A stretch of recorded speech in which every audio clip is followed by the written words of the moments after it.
a chapter of full unity, fantastically laid out. I had to decide whether or not I wanted to use, this panel where Genesis is summoning, his army of little ghoulish, weird imagination creatures and then these big beasts, or the big, wonderful spread page of the, the main cast of each of the 3 series for Rave Master, Fairy Tail, and Eden Zero. So I decided that the whole double spread of the cast would work better as a thumbnail, and I would use this spread as the panel for the, the chapter review, because even though that spread of everybody is absolutely fantastic, I couldn't overlook just, this sick panel of Genesis, forming up his army.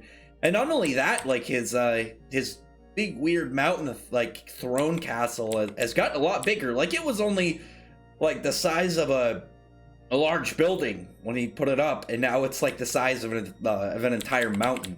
But the chapter begins. You have a nice cover. You have Hermit and Wendy and Belnica. I don't think Belnica would really cover into that category that Hermit and Wendy are, but if so, fine with me. I mean, it would fit if you probably work it into a way, but it's kind of strange. You have 2 lolies and Belnica who just kind of, hey, look, I'm gonna join the crew after the whole Hardener arc, which good stuff. She's a good addition, but still, it was a strange addition. Either way, we get into Lucy, Rebecca, and I almost said Shiki, and Ellie fighting against all of the big imagination formed goons. They're just like, here comes Lucy. She's got her whip. Obviously, Rebecca's without her happy gun. So I'm wondering, like, could they somehow get her a gun? I mean, Urza doesn't have any guns, but I'm sure they could like go into a town and find some way to find magic guns. Just some shop that has, oh, here's a magic pistol of some sort. It's not a big deal. I mean, she's got a bow and arrow. I think just shows that it's not just guns, it's just marksmanship. And then Ellie's got her Tonfa blasters. What's funny is when you think about that, you have Lucy, who primarily uses her keys, but she also has, she's got her whip. And then you have Rebecca and Ellie, who are both, they're both shooters for, their primary weapon. Ellie's just different because the Therion is kind of her primary weapon, but she doesn't use it a whole lot. And she didn't gain like real control over it until the end of the series. We don't know if that's going to come into play here. And though it would be useful, to be perfectly honest, I don't think it could beat Oasis, because Oasis just has seemingly no limits. The only thing that it seems to have that's really the downside to it is the alleged weakness that they seem to have found out. But when it comes to like them as shooters, like Ellie, who is like spray and pray, she's just fire off massive loads of magic bullets in just a general direction and just try and sweep the area. Or as Rebecca is a marksman, she's pinpoint accuracy getting her mark. And they're just kind of discussing and talking, having a time. These guys aren't seemingly powerful, they're just in mass. They're just a lot of them. And Lucy gets caught. She starts to almost get looted by the tentacles, almost, just borderline. And here comes Natsu to help her. He does his thing. Not the first time he's done this, but he just covers up her nipples with his hands.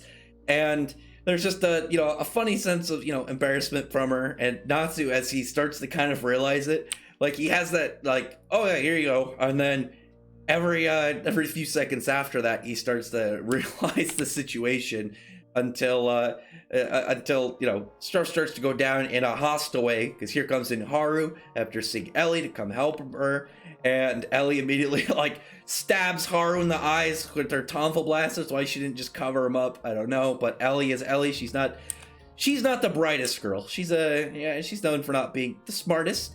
And here comes in Shiki, who hides behind Rebecca, whereas Natsu's helping Lucy. Shiki is hiding from the bugs, well, what he thinks are bugs from those creatures. And as it's been seen like a lot, I think a lot of people take a notice with Fairy Tail. It like a lot of when it does its female fan service, it's more towards tits. But with I almost said Rave Master, with Eden Zero, it seems to be much more of in the ass dies territory.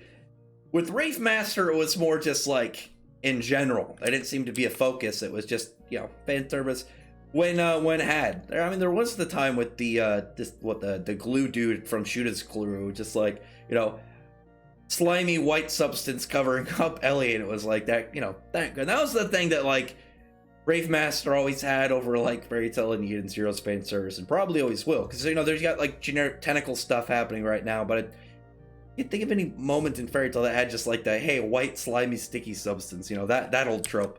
But once it came down to it, to protect their female counterparts. I mean, Ellie and Haru aren't married at this point. Natsu and Lucy, they're still not official. They're getting there. There's been some notions, and nothing for Rebecca and Chiki at the moment. But they're still close. And the second things really go down, they're gonna flex on these guys. They're gonna put hands on these monsters, and they seem to be getting ready to argue with each other again. Girls intervene and stop them, but they just have a nice little conversation at that point, and they're talking about like Lucy's outfit and Rebecca's outfit, when she's Ellie's saying they're provocative for Haru. I'm like, they're just in like pretty much bikinis. I mean, Lucy's straight in a bikini.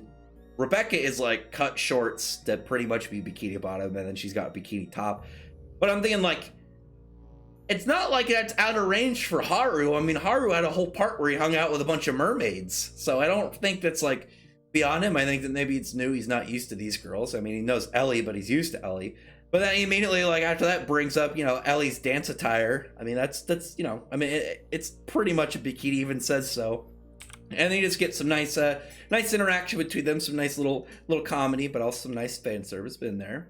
But I thought it was nicer for. I know obviously the fan service was part of it. I liked it more for the interactions between the characters, the main characters, and their female counterparts, and then them having to take things seriously, slamming down on some of these fodder monsters, and then everyone shows up. You got just from left, right, Gray, Musica, Homura, Wise, Urza, Wendy, Let, Julia. I got Plu, Pino, Carla and Happy, Griff, like everybody's just gathered, and they're like, how did this happen? And it's because Wise has the item he's called Heroes, the Helix Effect Radical Operation Searcher, and what it pretty much does, it's like a GPS for specific people, which is pretty neat.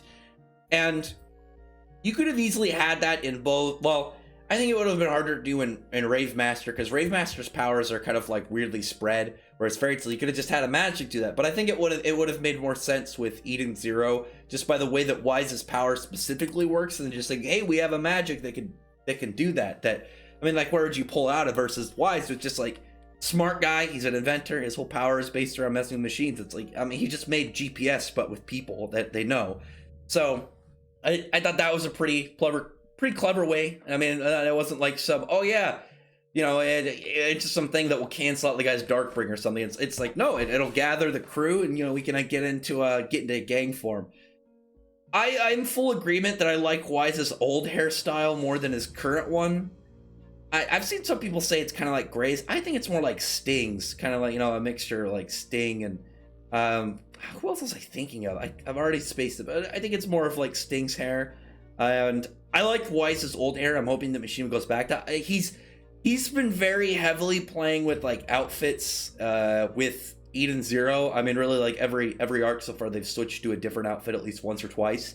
There's only certain aspects that stay like full set. One of them, Chiki's goggles. Homura's like, I don't know what those wide sleeves are called, but those. I'm hoping he ends up staying with that. Some always trade about them, but until he's got like a full thing, as a solid. Well, he's got it for Shiki, at least for now. You see when all the characters get back in their base gear, like, well, Shiki and Haru pretty much were. Natsu was not. Natsu was, he's just in trunks and he's got his scarf tied up like a headband at the beach. But now the characters are, they're united. They're discussing what the plans are. Whereas Genesis is like, he can pretty much sense them, which I think is also neat, because he can just give himself powers with Oasis. He's like saying like, oh, you guys are all together. I mean, he's not even like looking through a pool of water like he was before, like gazing onto people. He just knows. He can sense it, and here he is now using his power of creativity and the seemingly endless ability of Oasis, and forges this big like monster army and a bunch of like little little goons and is ready to do stuff. And it seems that they're attacking people all over the world. You see this just widespread of his power, and just cities and towns all over the place are getting attacked. And now they need to figure out like what they're gonna do. But they get a call in from Hermit and the Eden Zero crew, who are discussing essentially that they've scanned the island that they're on, which seemingly no, after we get a better look, the island is in the shape of an M, Mishima, and people have already noticed, like, whoever called it out first, good job, but it's very, very much obvious now, confirmed, that the first letter of each of the titles is spelling out Hiromishima's name, very good. So that confirms that we're going to 11. So, this is 8 or 7, so we have 8, 9, 10, 11 left. Four more to get into a battle, and then I would say the next one's called Heroine, so we're probably going to get a nice show off of all the female characters, and then set up the fight with Genesis, and then probably like 9, 10 fight Genesis, and then chapter 11 be like the the wrap up, characters just interacting, just having some fun, and then ending it. But it seems that Hiroshima seems to want to do more of Heroes and to have more of these crossover like storylines. I'm hoping it's continuous. I'm hoping if he does this again, which he's hinted at with that whole comment from Happy about Aki and Fuyu, that he keeps it in the same storyline, so you don't have to reset like, oh, the characters meeting up again, and then it's just additional people, which would be pretty neat. But they've discussed that on the island somewhere, that the power of Oasis isn't entirely the gem that Genesis holds. It's somewhere else on the island, and they're giving the coordinates to it, and they're saying, there's a bunch of monsters like surrounding that whole area, guarding it. So, be careful. I'm guessing Genesis is aware, like he seems to have some sensing power, so the second they go for that, he's gonna be like, oh, I better move over there. But then you just get this awesome spread with everyone just ready to go, everyone all outfitted in their primary gear, and just set to go on the attack, and to take down the bad guy, save the day. It's been really nice. I like how straightforward a lot of the setup is. I like that Genesis is an interesting villain without trying to be like too much. You don't need to have a whole lot of understanding. He was a guy that didn't appreciate how this sage was using this power. He didn't think it was being used to its full extent, and so he just said screw it, and he's like, no, I'm gonna make the world at the way that I see fit, and he's gonna do so accordingly.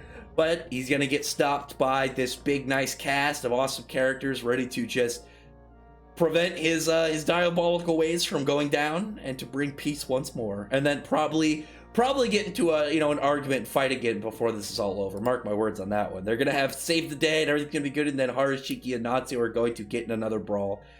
But other than that, comment below, tell me what you thought about this chapter. Legitimately, I think this spread where it just has all their cast is my favorite spread of the entire year.